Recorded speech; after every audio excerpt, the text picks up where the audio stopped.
All right. Hello. Welcome. This is, I don't know, kind of a video pod, right? Yes. A little bit.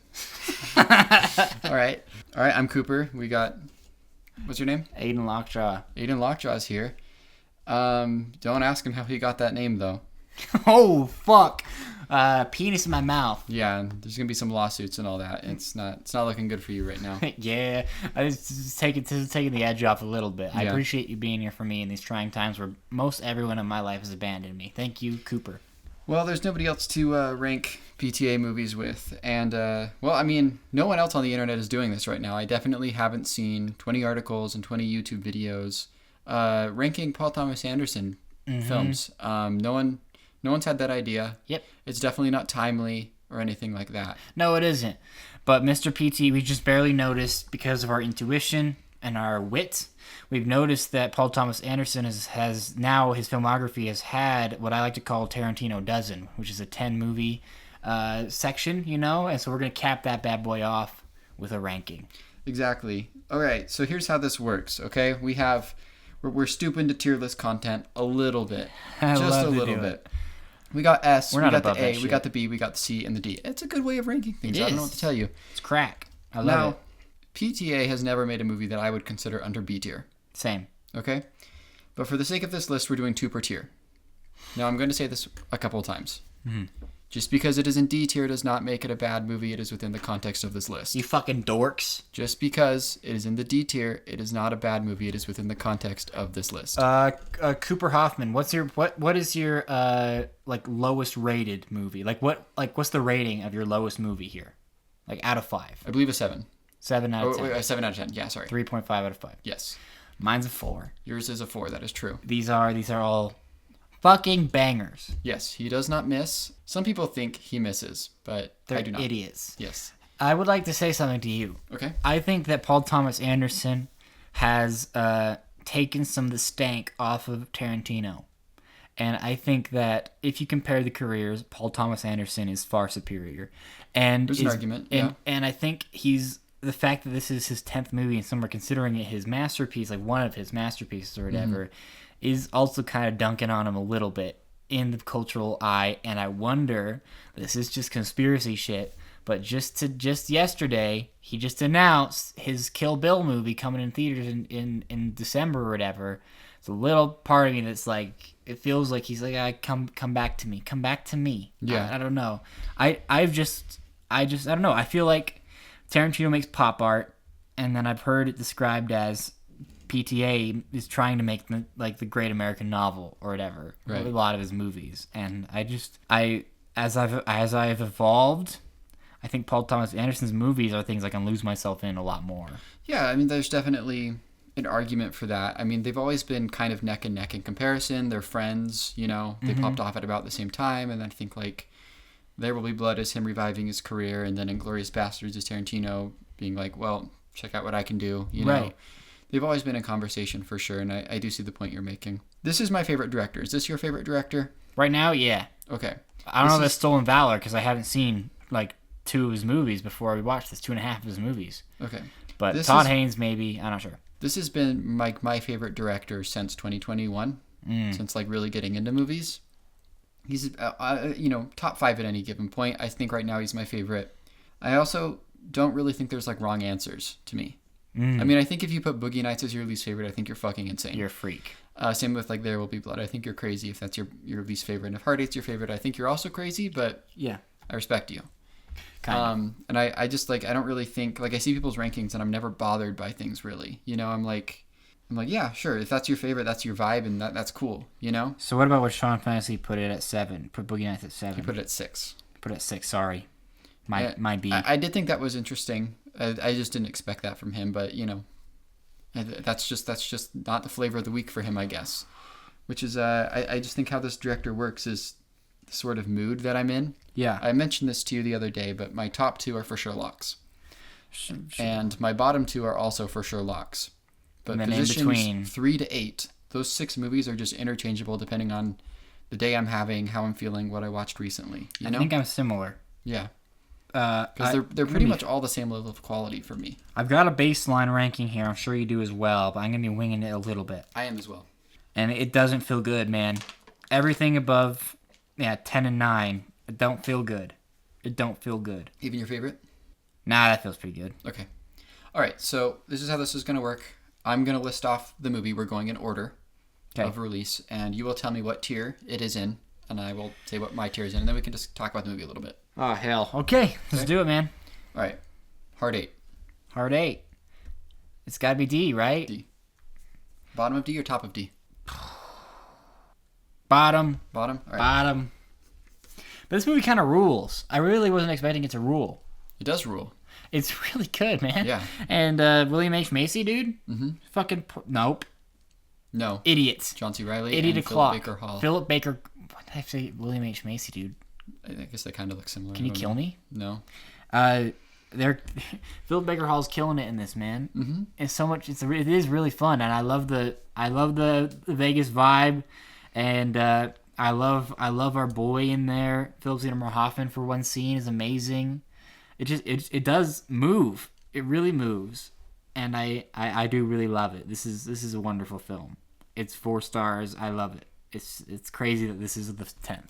Yes, and I mentioned to you that this is, I think, the one I've seen the most, maybe 3 or 4 times. Yeah, you did. Which is kind of odd. I want you to run by it every single time. Give me a play-by-play every single time you decide to pop this bad boy in. Oh, I can't remember. Well, so first time you're watching it because it's PTA. I think the first time I watched it was when I got a Blu-ray of it, because this was really hard to find for a long time, this movie. And then I have an import. It's an import. Nice. So nice. I think that's the first time I watched it, and then I think I've just thrown the Blu-ray on a couple times over the past couple of years. You just like to live in the world a little bit? I don't know. You just like these guys? I guess so. And then I rewatched it just like 2 weeks ago for Paul Thomas Anderson's season. Okay. And here's something I want to do is when we get to the first movie that you've watched of his, shout it out. Okay. Because I think that's interesting. Yes. All right. Next up, man. Boogie Nights. This is an S tier film. It's an S tier film. It's your favorite, right? Yeah. Okay. Yeah, let's put it up there. I could live in this movie forever. This is your favorite too? This is my favorite. We've done our least favorite and our favorite. We're going to stop the video now. We'll see you guys later. Feel free to subscribe or whatever. Send Aiden hate mail, whatever. I don't really care. I would love that. Yeah, this is just I could just watch this forever. I love it so much. I love all of the like emotional ups and downs of it all. I love Julianne Moore in this movie. Mm-hmm. She's so fucking interesting. Yeah. And weird and lovely. And I don't know. This is nothing. There's no false note in this movie. Do you want to know what my favorite part of it is? What is it? It's the most freakish part I could have is my favorite part. But it's where everything goes to shit. You like the New Year's 1980s switch? I love the New Year's 1980 switch, and I love the stuff of Roller Girl in the limo, Mark Wahlberg in the truck, and then the robbery and the murder in the donut shop. Yeah.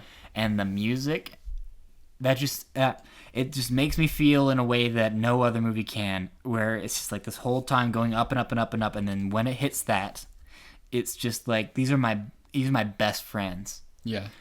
And it's weird, and it's still kind of funny, the things that are happening, but they're not. They're in situations that most people will never get in or whatever. But it's so cosmically funny, kind of. It's like these are the things that they're like ironic twists of fate, but they're so dark and depraved. Yeah, I love it so much. Yeah. What's your favorite part of Boogie Nights? My favorite part of Boogie Nights, I don't know, whole thing. That's the thing with it, man. I could shout out the opening shot. I don't need to do that though. Everyone's done that. It's brilliant. Pool shot, bro. Come on now. All the stuff at the pool, the blender. Pool. Yeah, the pool. I really like when they start a band. I think that shit is so funny. They're trying to get the tapes out. Right? Yeah, and they suck. They suck so bad. That's so awesome. Yeah, I love the documentary. I just, man, I don't know. I love Burt Reynolds so much in this. Mm-hmm. He's so much fun, and I love how much integrity he has for it, and the love of the movies. We make pictures. We want them to sit in their mess while they watch the rest of the movie. It's just this movie about the pornos shouldn't be as much of just like a movie about filmmaking as it is, but it is one of my favorite movies, if not my favorite movie, about making films and why we make films and the community around it and all that stuff. And also, I just love every single character and everything they say and all the music, all the cues, all the drops, everything. It's kind of detrimental to this movie's about the porn industry because now like there just hasn't been one like as thoughtful as this one. No. Anytime you see a movie like this that's about this sort of thing, it just doesn't live up to it. And it's the most PTA shit to do the thing of like, cowboy movies have been about this for a long time. The turning of like the changing of the guard or whatever from cowboys to whatever, and Tarantino does it with movies with Once Upon a Time in Hollywood, the Western pictures, and to do that about porn going from film to video is the most PTA shit ever. But that's a lie. Most PTA shit is to make it one of the best movies of all time. Right. Anyone can make that and have it be like this simple thing, but the fact that he's put everything into this, and that's what's so fun about Boogie Nights, what's so much fun about Magnolia, is that kind of exuberance. This dude, he doesn't give a fuck, but he gives everything. He cares so much, but he doesn't really want to say that, it feels like. He feels like, I could give two shits about this, about what people think or what people think I should be able to do, but he's the most caring person ever in these movies. I'm so curious about his actors, about what he thinks of this movie at this point in his career, Right. Like, this is not like a hot take to be like Boogie Nights is my favorite, Yeah. And I do wonder if he's like, I mean, not that he's done like a full 180 the way that Mark Wahlberg has, Yeah. But I do wonder if he's like, well, that one, man. Like I was 26. I've done better. Yeah, and I don't really care about that sort of thing anymore. Because that's how he feels about Magnolia, right? It's like, I was a kid, I had something to prove, I put everything into that, I put too much into that, I'd cut the hell out of that movie now. I don't know if he feels the same way about Boogie Nights. I don't know how you could, to be honest. And he's still got a lot of Boogie Nights in all of his movies. Yeah. That's the thing, is that he hasn't changed entirely, but he's evolved and he's morphed and stuff like that in ways that other filmmakers just don't have it in them to be this consistently good and have this amount of the through line but change so dramatically, Yeah. That's what's so special about him. All right, let's move on. You want to talk about Magnolia? I would like to talk about Magnolia. What tier are you putting Magnolia in? Magnolia is in C tier. Okay. Top or bottom?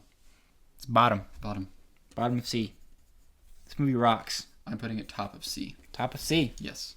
Why isn't this higher for you? I don't know. Like, well, actually, no. I think on this rewatch, I think the first time I saw this would probably be top 5 for me. Interesting. I think this rewatch, though, I think the first hour is a little clunky for me. Yeah. It takes a bit to get going. That being said, the second hour of this, some of my favorite shit he's ever done. Yeah. Just like this like looming score over like long shots of this kid needing to piss his pants, and then the third hour I think is great as well. But it just takes a minute to get going, and I don't really care about everybody during the first hour. I don't give a fuck about what Linda Partridge is doing during the first hour, Yeah, yeah. I mean, Julianne Moore's firing on all cylinders, but yeah, she's killing it. I don't really like. That's not the most interesting part of it. William H. Macy's not that interesting to me during the first hour. It just takes a second to get going. But once it gets going, it's like it could be S tier once it gets going for me. Yeah, but and when the frogs fall, and shit like that. And I love the soundtrack to this movie. I've been bumping that hard ever since I've watched it, rewatched it, whatever you want to call it. Right. Watched half of watched 2 hours of it or whatever. But I love the soundtrack, and I love how it acts in the movie, and I do think it flows pretty well, but maybe it doesn't. It doesn't definitely feel start and stoppy in a way that I think he masters that in one battle after another, where it feels like in one battle after another he's getting to he's going back to things exactly when I want him to go back to things, and just when I'm thinking of like, oh well, what's happening over here, he goes there. It feels like ocean waves, It feels like he has such a mastery of how to tell all these stories simultaneously. In a way that Magnolia, I don't really feel like he's got it there entirely. But this is one where I feel like it was a little clunky on my first viewing, and in future viewings, I think it'll click with me a little harder. Yeah. Because afterwards, I thought about it a lot more, and I thought about it as a representation of his grief. Like, I love the idea of him splitting up all of his weird feelings about his father's death into like 12 characters. I think is like a really smart and really crazy kind of filmmaking trick. I just don't love everyone in this movie the way I do in all of his other movies. Yeah. And I like him. I like them all, but I don't know. It's just there's just something about it that feels a little bit sloppy, even. But it's how grand it is so endearing, and Tom Cruise is just incredible, and Seymour Hoffman in the background of Tom Cruise is incredible, and I love John C. Reilly and Laura Welch's in this movie. Even though I think it's. That was stuff that didn't really work for me the first time I saw it, and it worked a lot more for me this time. And maybe it's coming off of Weapons, Yeah. But, I really like that this time. I think one of the most frustrating parts about Magnolia, watching it for me this time, was that I can feel that if he made this movie today... It would be a masterpiece. It would be a perfect movie. Yeah. But, he's just biting off more than he can chew here. Yeah, but he wouldn't make that movie now, Exactly. He's just a completely different person. So exactly. He needed to do this, and the way he did it... I love that story about him and Fiona Apple in the editing booth. Remember that? Yeah. I'll say it for the listeners, I guess. Kind of. But it's just this idea of Paul Thomas Anderson in the editing booth of this movie, this magnum opus thing that he's poured his entire being into, everything he's felt, all this shit. And he's got his genius songwriter, singer girlfriend or whatever there doing an interpretive dance as the movie, and him yelling things at her as what he thinks the reception is going to be like, kind of the things we're saying, too ambitious, it's too sentimental, like who do you think you are, that kind of shit, and having her go shrink and grow and stuff like that. That's just, he's a fucking madman. Yeah, he's insane.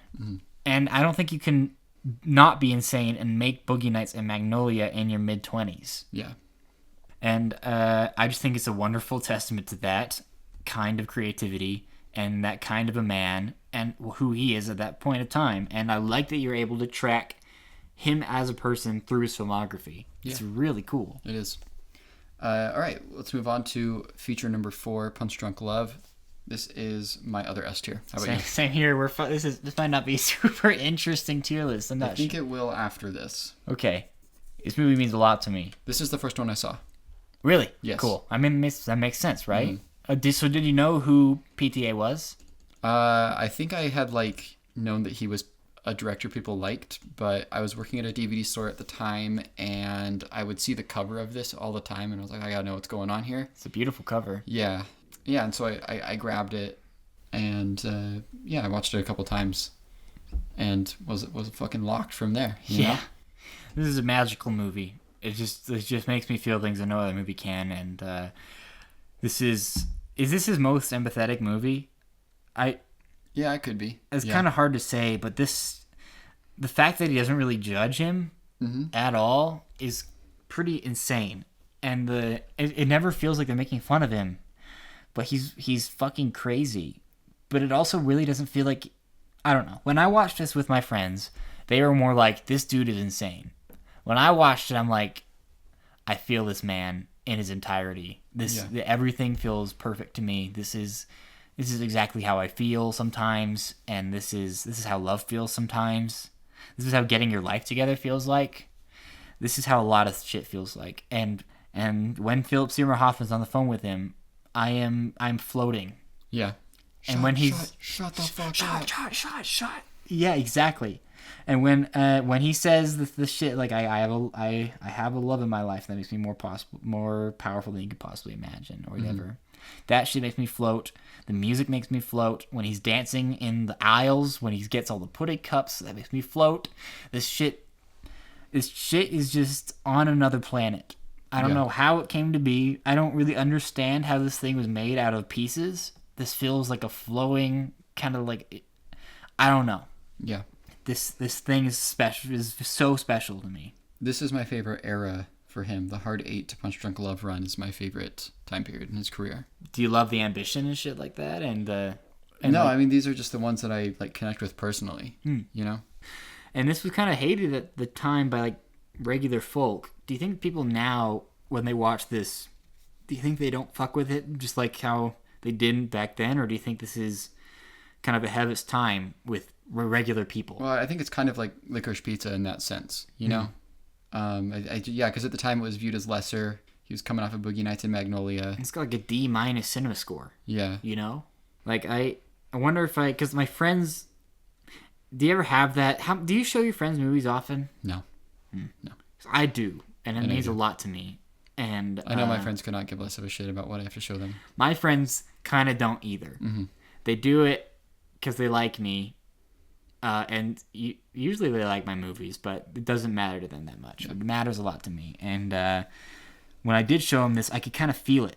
Or just that feeling when you show someone a song that's a little weirder, maybe a little bit more experimental, but it doesn't feel that way when you listen to it by yourself. And then when you show it to somebody, it feels like clink, plunk, plunk, bling, blunk, you know? Yeah. This was kind of one of those, but then afterwards they were all like, "Yeah, I fuck with it hard," and people they've like talked to me about it afterward, like months after or whatever. And interesting. Like, yeah, I did like that. Yeah. It's just kind of I just didn't realize how challenging it is for people that aren't broken. Mm-hmm. I guess, and I don't mean that to be like I'm a broken little porcelain doll or whatever. I mean like just our minds, like a film boy fucking minds, and maybe a little bit of like sad boy shit, you know. Mm-hmm. I love a lot of them. I could talk about this movie for a long time, but let's go on. I say. All right, There Will Be Blood. Where are you putting this one? I guess it's just A, right? And where if it's the top of A or bottom, what are you putting it? I am putting it in top of B. Top of B. Yeah. I'll do top of A then. I haven't rewatched this in a minute. When's the last time I've seen this Letterboxd? April 30th, 2023. So that's whatever. I've been threatening to have a party, There Will Be Bloody Mary's party, about this for a while. Yeah. Thinking maybe this is the time. Maybe I do it sometime this October. Mm-hmm. I don't know. This is a good movie. Yes, it is. Yeah. This was my first Paul Thomas Anderson movie. Okay, I figured it was that. Yeah, I figured it was either that or Punch Drunk Love. So. Yeah, my daddy, he showed it to me, and I said, "Wow." I don't know if I really understood it, but I felt it, and I heard it go, you know, and the clinking, and then the fire. Right. You up on this movie? It's crazy. The clinking in the fire. Mm-hmm. Do you like to do his voice sometimes? I can't do his voice. Oh, I know you can though. Yeah, it's weird. Yeah. I love to do it. Yeah. You did it on set for like 2 hours, like a year ago. Yes, I did. Yeah. Yes, I did. It killed. Mm-hmm. It did. It was, yeah. I really didn't think it was gonna kill, so I just kept going. I was tired. Yeah. I bet that helps, doesn't it? Yeah. What do you think about There Will Be Blood, man? There Will Be Blood falls into a certain tier of movie that I call the Godfather tier. Oh. Where it is, and I see it. I see that it is, from a writing and technical standpoint, it is a masterpiece, and in performance and all that stuff. But it is not something I connect with on like a super deep level. Yeah. You know. So that's why it's in the B tier for me. I think it's great. You know, I think it's an achievement in his career and in movie making, but it's not something that I'm not throwing it on. You know, it's not one that I'm like super like invested in. Yeah. In that way. You have those, right? The Godfather is that way for you as well. Yeah, The Godfather is that way for me. Okay. I'm like, yeah, this is good, but I don't give a flying fuck. Yeah. There's nothing for me here. There's no conversation I can have after it. Exactly. There's nothing. This one is, sometimes it goes along that line. That's why it's hard to rank for me here, because there's not much I could say about There Will Be Blood. Like, it's an amazing portrait of California being built, and a great little microcosm of all of America, and portraying it as a man that just comes from the fucking mines and just uses his sheer will to crawl his way across the desert into capitalism is pretty amazing. And the relationship he has with his son is something that's it's just a really damning look at everything. And I love how it looks at religion in comparison to capitalism and stuff like that. Money's the new religion, that kind of thing. And it's just, I mean, most of the juice is just Daniel Day-Lewis and the cinematography and stuff like that. But that stuff does make me float in a way that The Godfather doesn't make me float. And so I do have more of a connection to it. And there are moments in it that I don't forget. That's why I have it above One Battle After Another. Is like One Battle After Another doesn't do that to me in the way that There Will Be Blood does. I do wonder if this was the first one I saw from him, if I would feel a little differently, maybe higher. Maybe. It is weird though that this is my favorite director and I'm still like No Country for Old Men is more my thing. Yeah, I'm definitely more of a There Will Be Blood guy, even though No Country's great. But this stuff never gets to this to me. How about The Master? The Master, man. That's really his next one, huh? Mm-hmm. He takes another 5 years and he makes The Master. God damn, man. Let's be safe. Let's put it bottom of A. Bottom of A? Yeah. Are you sure? No. Okay. I think for me, this one is going to go bottom of C. Wow. Yeah. This was the one, though, that I think I got the most out of during my rewatch, even though I'm ranking it a little lower. Mm-hmm. No, that makes sense. I mean, this is the counterpoint to Boogie Nights for me. Mm-hmm. This is opposite ends of Paul Thomas Anderson. You have the lightest shit, goes down so smooth, perfect hangout session, you know? And then you have The Master, this cold, unwielding fucking... just like this thorny little spear shoved up my ass of a movie, you know? And I love it so. And I watched this at the first house that I lived in with my friends, and I watched it with my friend Jackson, and they're just like, I've heard this movie's good, you know, that kind of shit. Yeah. I mean, neither of us have seen it, and just kind of stumbled away, you know? Mm-hmm. And I don't know, I haven't seen it since. And I can picture scenes pretty clearly in my head. Yeah. And he fucks the sand woman. The sand woman, yes. Yeah. She's much bigger than him. She's huge. She's huge. She's very tall. She's like a 7-foot woman. This is one of the prettiest looking movies. Yes, it looks great. It's so beautiful. And this is the most Philip Seymour Hoffman that I've in a movie. Yeah, it's just, I mean, I'll say that I think it's his best performance. I'd have to think about it, probably. I mean, he just has like, I don't know, a pretty small role in Boogie Nights, pretty small role in Punch Drunk Love and Hard 8. He's a bit bigger in Magnolia. I mean, he's better than anyone at the small roles. We all know this, but it's cool to see him fully get his most, maybe one of his most complicated characters. Yeah. You know, PTAs, and just completely go crazy with it. Mm-hmm. And I think Amy Adams is really good in this movie. I don't know, man. Joaquin Phoenix, he's good. He's great. This movie's great. It's great. I'm sorry I put it at the bottom of C, everybody, but it's just not one that I'm all in for. It's about brotherhood, man. Yeah. It's about kind of wanting to fuck your bros. Mm-hmm. It's about so much shit. And what does he have? The elixir? Yeah. Yeah. Yeah. I think I want to rewatch this. This is the one I want to rewatch the most. Yeah. This is also one that I was like, of all of them, I need to rewatch this one the most. Yeah. And I'm so glad I did. I do appreciate it way more. I think had I not rewatched it, this would probably be in the D tier for me, because it just like didn't do anything for me the first time I saw it outside of its performances and the way it looks. I mean, it makes a lot of sense. It's a kind of impenetrable.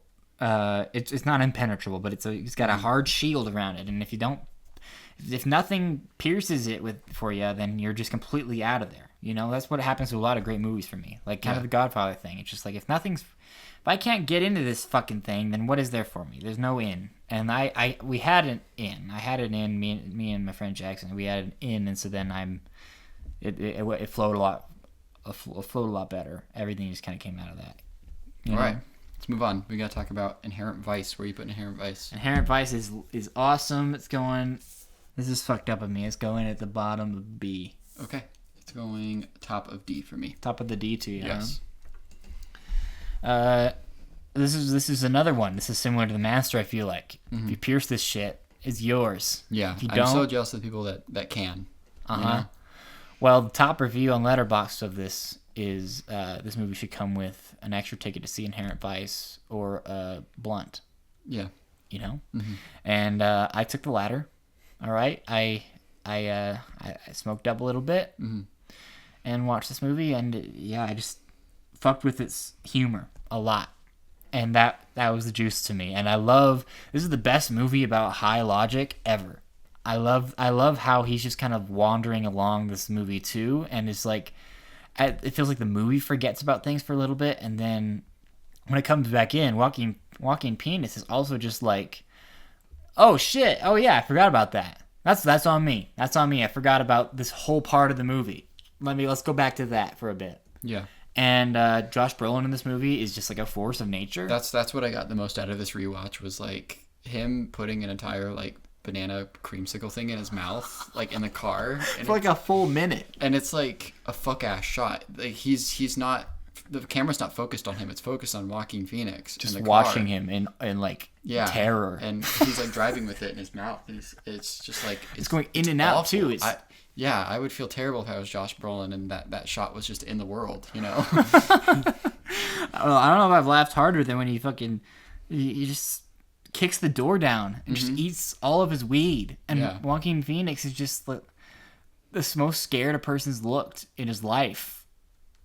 This movie's wonderful. I didn't know a lot of these people were in it. Martin Short just shows up and just kills. Yeah. I love that whole section of it. I don't know, there's just something about it. It all just kind of clicked for me.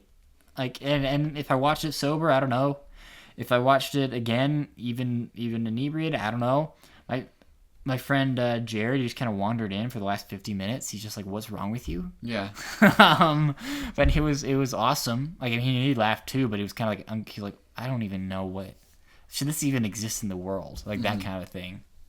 And I think it should, and I think it does, and I think it's got a lot going on with it. Like this, I kind of assumed this was kind of a lesser tier PTA in terms of like messaging and themes. Yeah. But no, this shit's got a lot going on and is pretty damning about a lot of stuff, you know? Yeah. I don't know. I really thought it was super smart and funny and weird, and the lack of structure worked for me somehow. Yeah, I think it's his funniest movie. Like, yeah, just because I have it this low, like I do still enjoy it. I just don't really connect with it or anything, but I found it very funny this time around. And it's so pretty too. Yeah. And everyone's on fire. It's closer to Boogie Nights to me than it is to Hard Eight. It's not too far behind Boogie Nights for me, even though it's it is so far away in the ranking. I'm gonna be putting this thing on more. You know, and I don't know where it's gonna go from here on the ranking. The Night's a puppy. You know, it can go anywhere from here. Exactly. That's the painful torture of his filmography. Where are you putting Phantom Thread? It's going top of C. Top of C? Okay, this one is going top of A for me. Good for you. Yeah. Good for you. You want to talk about this then? Yeah. Sir? I get this character. Like, I'm not going to say that I am this character, but I really relate to him. How so? Like, I know that I can be a dick like this guy sometimes, you know, in my personal life. And I see myself a little bit more in this one than I do the other ones. I think it's a fucking achievement in cinematography and sound design. Yeah. Like, it's perfect. Yeah, I don't know. And I kind of goes back to just being a more simple story with like Punch Drunk Love and all that a little bit, you know. I adore it. Does Lucy poison you? What? Does Lucy poison you? No. But I love. I mean, this whole time I'm talking about like the simplifications he's making of these grander ideas or whatever, and I love his take on marriage of just being like, you have to be subservient to each other sometimes. Let each other just have you in their entirety. I think it's pretty fun. I like how twisted and weird this movie is. It looks amazing. It sounds amazing, like you're saying, and I just love their relationship. And there's nothing else like it. There's nothing else in I've never seen anything in any movie that's like this, like with like their relationship. You know? Exactly. And the amount of people that are married and are like, yeah, that's it. That's it. I think it's so cool. Yeah. And it's just like, I don't know how he does it. You know, this feels like an adaptation of something. It does. It feels like it's this super intricate novel that he adapted for the screen, but it's not. He just has this way of looking at things, and this would be better as a novel. It wouldn't be better as anything. This is how it was meant to be. And sometimes movies feel like a simplification of all that, or just like an easier kind of art form. This feels like it's not giving up any sort of details or twistiness or strangeness that usually you'd get from a movie, and as opposed to a book. It feels, I don't know. Does that make sense? Yeah. Yeah. Oh, this movie rocks. I just need to see it again, and I need to be married. I'm excited to see how this goes for me when I'm 30 years deep in a marriage. Right. You know, probably gonna hit. You know. Yeah. New Year's Eve, man. Yeah. Come on.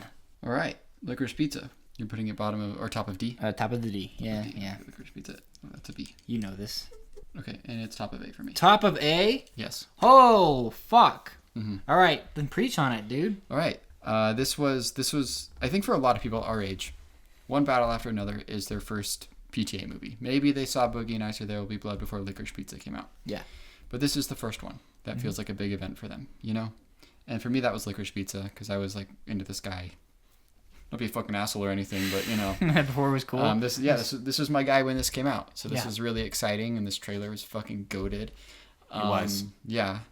And I just adore it. It makes me happy. And like, I just don't think people entirely get what it's trying to be, you know? What's it trying to be? I think it's episodic nature. It is just trying to be like, okay, so I talk to you sometimes about my friends in middle school, right? Mm. And it's probably exaggerated, you know? Yeah. And I'm just sort of like telling you what I recall, and I want you to think I'm cool. And so I'm you know, maybe I'm a little full of shit. And that's how I view this movie, as like this 15-year-old hustler who wants a fucking hand job, you know? And it's like over the top, and it's exaggerated, and it has a sort of like dreamlike quality to it, you know? And that's why it's episodic. It's because like I could tell you a story and then tell you a different story. Yeah, they almost die with the truck, and then he's up silhouetted, like using the can of gas as his penis. Yeah. Yeah. Yeah.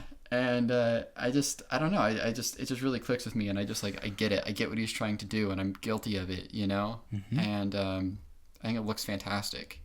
I think there's no movie that looks this fucking good, you know? This is a float type movie for you. Yeah. And it's like, it feels like it's calling back to the era that I like. You know, I mentioned that my favorite era is the Heart 8 to Punch Drunk Love time frame, 96 to 2002. And it feels like this could come out between this. It could have come out during that era. It's kind of like Boogie Nights and Punch Drunk Love together as one. Yeah.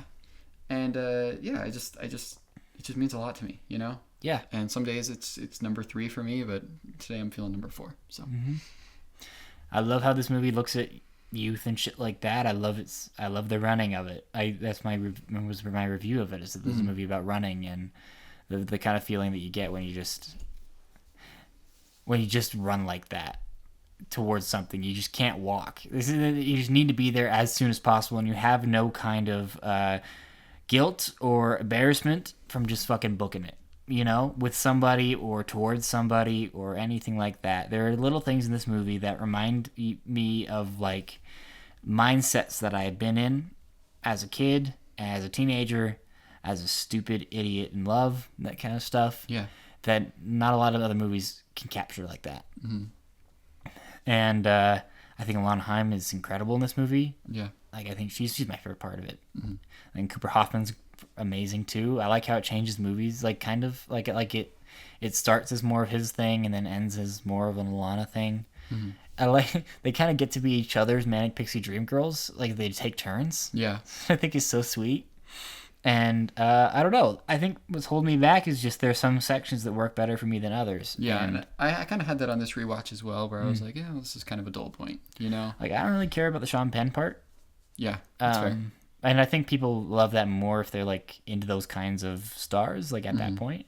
But I think what you're talking about with like it feels like different stories. I think that's what's fun about it, is that they feel so personal to Paul Thomas Anderson, and like these are stories that he has either heard or experienced, and there's no way they could be complete fabrication because they're so specific and they're so they just feel alive. There's no movie that looks like this. I mean, there are a lot of movies that look like this, but it's just like there's no. It looks amazing. Yeah, and it feels great. It just doesn't. It isn't a floaty. It isn't a float type movie for me. Mm-hmm. Do you know John C. Reilly's in this? Yeah. I didn't realize until this time watching it, and he's my fucking man. He is like Ernie Munster. You know? He is. Yeah, and I didn't know he was in this movie either, even though I'd seen it a few times. And I was just looking at his credits, I think, after watching Magnolia. And being like, what happened to this guy, you know? Yeah. And I was like, he's in Licorice Pizza? And I was like, oh, he has like a 1-second cameo. Yeah, I didn't see it in the credits. I saw it, like, he just talked, and I saw him, and I was just like, there's no way. How have I not heard about this? Mm-hmm. But you know about his thing with where John C. Reilly, right? PTA was like, don't hire me unless you need me or whatever. Yeah. John C. Reilly said that to him. What I think is beautiful. I love that they're buddies. Yeah. It's so sweet. Yeah. And I think it's cool looking at his career through the lens of his relationships. Yes, it is. I was thinking about that too. Because, the first bits definitely feel like a coked out relationship with Fiona Apple. And And then as he goes into Maya Rudolph, and it feels like she's had just like an amazing influence on their career. Yeah. Pretty cool. It is cool. And I love how he puts her in his movies, but only sometimes. Like sometimes he's just got a perfect role for her or whatever. And it's like, I want you to be this kind of like beacon of light and Inherent Vice or whatever, you know? Like, it's very sweet to me. Yeah. All right. Well, that puts us at his latest one, which we both have in the B tier. B for Battle and... Yeah. I'm top of the B, you're bottom of the B. Yeah, this has been up higher. It's been lower on my rankings. I have no clue where it's going to go. Yeah. And I'm sure it'll change for you after rewatches too. I'm sure it will. And I just think it's too early for people to be like, I don't know. I said that in my review for it that we just did, but I just think it is a bit of recency bias right now. Mm-hmm. And I think we need to give this movie a bit more time, which is why I think putting it in the B tier is fine. I think so too. Right in the middle. Yeah. Right in the middle. I don't know. But still, it right in the middle is surrounded by what is above Inherent Vice for me, and then below Inherent Vice and below the Master for you. Pretty good, man. Yeah, pretty good shit. I mean, like Phantom Thread, like Inherent Vice is lower tier for most people. Mm-hmm. Phantom Thread, it being above Phantom Thread, and what's my other guy in C? Magnolia. Like, damn, dude. Yeah. You know, and what a beautiful thing we have a movie that's above those movies right now. Yeah, and you could talk me into putting it above the Master. You could talk me into putting it above There Will Be Blood. And I think that's wonderful. Yeah. I don't think we really need to go into review of One Battle After Another. We just spent an hour talking about it. Yeah, man. It's the only movie that has Colonel Lockjaw in it, so it's going to be pretty high.